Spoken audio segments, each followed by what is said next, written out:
Halo teman-teman investor semuanya, semoga bahagia dan sehat selalu. Di kesempatan kali ini saya akan coba membahas PT Akset, ya, Akset Indonusa Tbk. Kode sahamnya CST. Ini perusahaan baru melakukan right issue cukup besar. Seperti apa perusahaannya? Akan coba saya bahas setelah yang satu ini.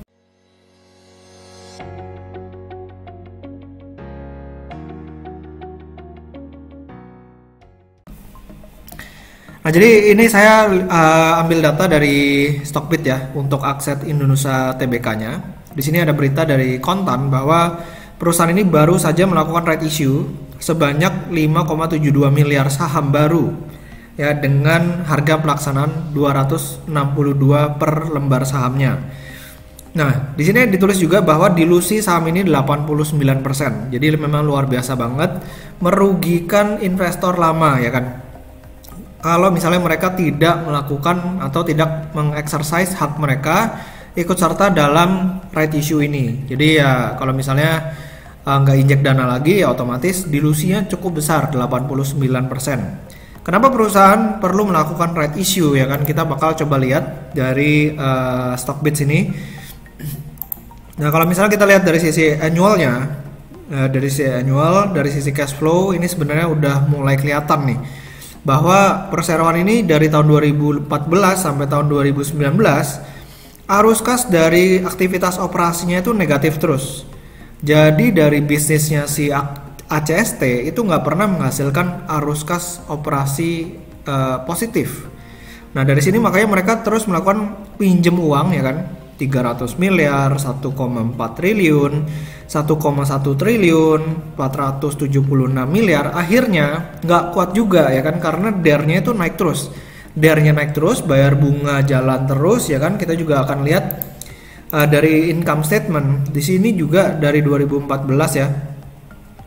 Ini dia untung ya 40 miliar, 60 miliar, tapi di tahun 2019 dia rugi 1,1 triliun. Nah di sini juga ada yang namanya beban lain-lain ya, dan di beban lain-lain ini kita lihat di sini bahwa beban keuangannya gede banget, 620 miliar, 362 miliar, padahal laba kotornya cuma 699 miliar, bahkan di tahun 2019 rugi ya kan, minus 100 miliar.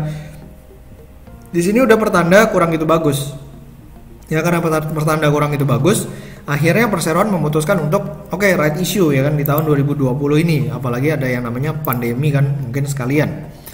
Nah jadi kalau misalnya kita perhatikan di quarterly-nya ya kan, di quarterly-nya ini dari sisi cash flow ini yang tadinya negatif sempat positif. Nah ini juga arus kas pendanaannya terakhir itu 135 miliar positif ya kan. Dan kalau misalnya kita buka, ini dia ada penerimaan dari penawaran ya kan, ini right issue 1,5 triliun baru dia bisa positif lumayan gitu kan, sekitar 135 miliar. Nah tapi yang perlu kita perhatikan di sini, ini cash flow from operation-nya masih negatif juga ya, walaupun udah mulai menerima pembayaran sekitar 2,1 triliun di kuartal pertama tahun 2020. Lalu kita akan lihat dari interimnya. Nah interimnya year to date itu sebenarnya udah cukup bagus lah ya kalau misalnya kita lihat seperti ini, cuman masih belum bisa mengcover banget nih yang lainnya dari sisi operasionalnya. Jadi memang kalau ACST ini kan udah mulai coba masuk ke proyek-proyek strategis, dan proyek strategis ini kebanyakan turnkey dan itu biasanya dibayar setelah selesai proyek ya kan, dan kalaupun udah selesai proyek belum tentu bayarnya tepat waktu juga. Ya bisa molor sedikit dan akhirnya ya ini berimbas pada kinerja dari si ACST ini. Nah sekarang kita bakal coba lihat aja dari key statistiknya, kira-kira rasio-rasio keuangannya udah oke atau belum ya kan. Kalau misalnya kita lihat dari sisi solvency rasionya, current rasionya ini di 1,08 kali. Jadi masih tipis-tipis nih antara mau bagus atau mau jelek ya kan. DER-nya di 0,76 kali ya, cukup terbantu karena memang udah melakukan right issue. Kalau dia nggak melakukan right issue, ini DER-nya bisa di atas 1 kali ya kan, which is cukup resiko neracanya. Dan kalau misalnya kita lihat dari sisi PBV-nya, PER-nya ya, PER-nya masih minus, dan kita lihat sendiri di sebelah sini ya, tengah sini net income-nya ini minus terus ya, jadi kurang gitu menarik sebenarnya dari sisi kinerja terakhirnya. Lalu kalau dari sisi price to book value ratio-nya di harga 210 per lembar, sebenarnya ACST ini masih mahal gitu kan di 1,39 kali, kecuali di tahun-tahun berikutnya labanya begitu besar sehingga PBV-nya menjadi kecil. Nah, itu mungkin baru bisa kita consider buat masuk ke ACST ini. Jadi kalau boleh disimpulkan sekarang ACST ini lagi struggling ya kan, lagi kesulitan, apalagi pemegang saham lamanya terdilusi begitu banyak, jumlah lembar sahamnya menjadi sangat banyak sehingga pasar ini lagi kebanjiran sahamnya si ACST, apalagi kinerjanya belum menunjukkan adanya pemulihan ya kan.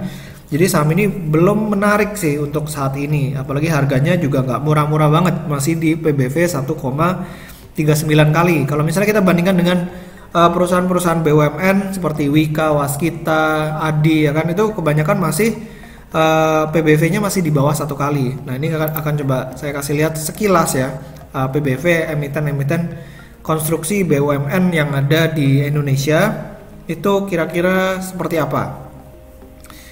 Oke, nah di sini kita bisa lihat, kita hapus dulu yang lainnya, kita tambahin Wika, lalu Waskita. Nah, kita lihat dari sisi price to book value ratio-nya aja ya.